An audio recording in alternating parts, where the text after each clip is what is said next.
Assalamualaikum warahmatullahi wabarakatuh. Bagaimana kabar anak-anak Al-Quran 5 semuanya hari ini? Semoga masih tetap dalam keadaan sehat walafiat dan juga tentunya lebih semangat lagi dari minggu yang lalu. Pada video kali ini Pak Putra akan menjelaskan materi akidah, materi tentang tata cara berolahraga dan berjalan di jalan umum.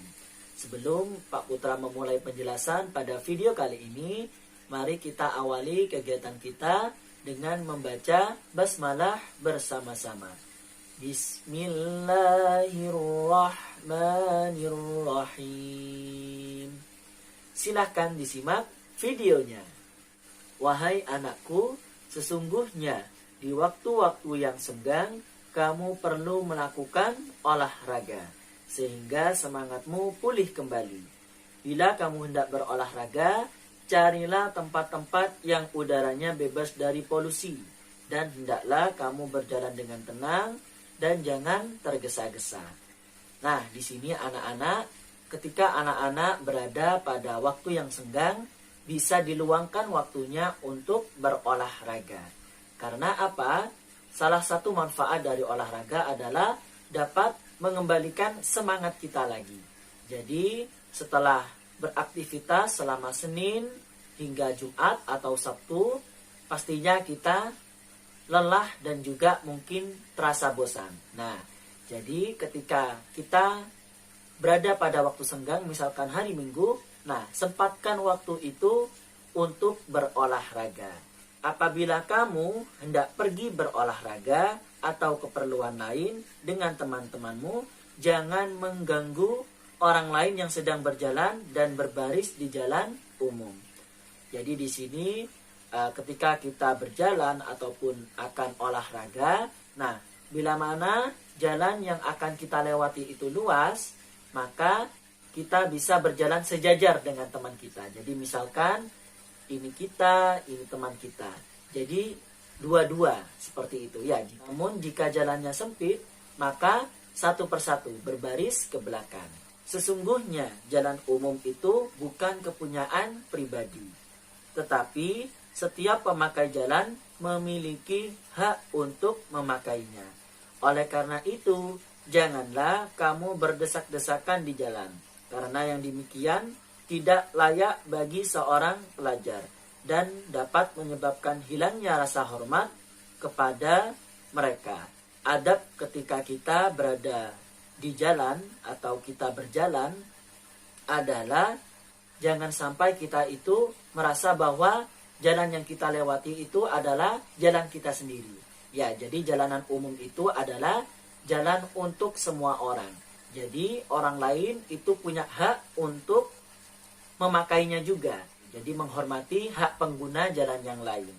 Jangan sampai kita sebagai seorang pelajar itu egois, apalagi di jalanan umum ya. Apabila ada seseorang yang mengganggumu di jalan, janganlah kamu membalasnya dengan melakukan hal yang serupa. Berikanlah maaf kepada orang yang berbuat zalim kepadamu. Niscaya Allah akan mengangkat derajatmu. Allah Subhanahu wa taala berfirman pada Quran surat Asy-Syu'ara ayat ke-40 yang artinya, dan balasan suatu kejahatan adalah kejahatan serupa. Barang siapa memberi maaf dan berbuat baik, maka pahalanya di sisi Allah. Nah, jadi di sini anak-anak, ketika anak-anak diganggu oleh orang lain usil kepada anak-anak, maka jangan membalas perbuatan yang serupa. Usahakan anak-anak belajar untuk memaafkan, ikhlas. Allah menjanjikan derajat yang sangat tinggi kepada kita dan juga tentunya pahala yang besar karena kesabaran dan juga keikhlasan kita untuk memaafkan perbuatannya. Jadi bila anak-anak membalasnya dengan hal yang serupa, maka sama-sama berdosa. Ya, jadi tidak ada untungnya bagi anak-anak. Justru di situ akan menimbulkan dampak yang negatif, seperti rasa dendam dan juga takutnya saling bermusuhan. Nah, ini dalam kitab ini kita diajarkan untuk memaafkan. Walaupun itu berat, tetapi kita tetap harus laksanakan. Ya, kita harus biasakan agar kita senantiasa menjadi pribadi yang baik dan juga pribadi yang soleh-soleha. Jadi setiap perbuatan yang dilakukan oleh kita ataupun orang lain itu pasti ada balasannya. Jika kita melakukan hal yang baik, maka kita akan mendapatkan hal yang baik juga tentunya dari Allah Subhanahu wa taala. Namun jika sebaliknya, ketika kita melakukan hal-hal yang buruk, maka Allah juga akan membalas perbuatan buruk itu, entah nanti di dunia maupun di akhirat. Wahai anakku, bila kamu berbicara dengan seseorang, jangan mengeraskan suara lebih dari ukuran pendengarannya. Hendaklah kamu berbicara dengan lembut dan perkataan yang baik. Apabila seseorang mengajakmu berbicara, dengarkanlah dengan baik. Jangan menanggapinya dengan keras dan ucapan yang kasar. Rasulullah SAW bersabda, bergaullah semua manusia dengan pekerti yang baik. Nah, di akhir video ini dijelaskan bahwa kita dihubungkan dengan sebuah konsep, yakni muhasabah. Jadi, gunanya muhasabah ini adalah kita merenungi diri kita, apa saja yang telah kita lakukan. Di dalam perenungan itu, kita harus menyadari ketika kita mengucapkan sesuatu yang kasar kepada teman kita, maka teman kita ini akan sakit hati. Ya, akan sakit hati. Walaupun kita itu memang hanya sekedar guyon. Nah, coba kita putar balikkan ketika teman anak-anak itu berkata kasar kepada anak-anak. Bagaimana yang dirasakan anak-anak pastinya juga merasa sakit hati juga.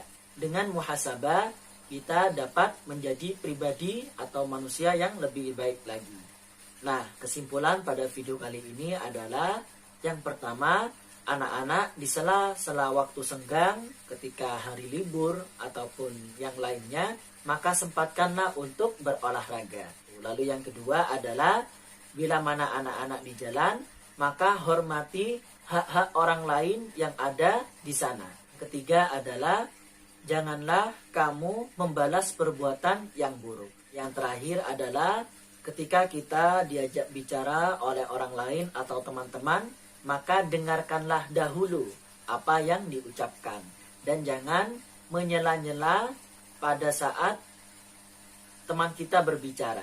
Ya, karena perbuatan itu tidak diperbolehkan dan juga tidak menghormati orang yang sedang berbicara. Dan dalam berbicara, kita harus lemah lembut dan juga menjauhi perkataan yang tidak baik. Jadi seperti itu. Itu saja untuk kesimpulannya dari Pak Putra.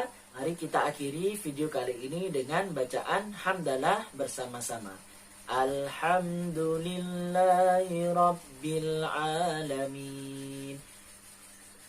Terima kasih, semoga ilmunya bermanfaat. Wassalamualaikum warahmatullahi wabarakatuh.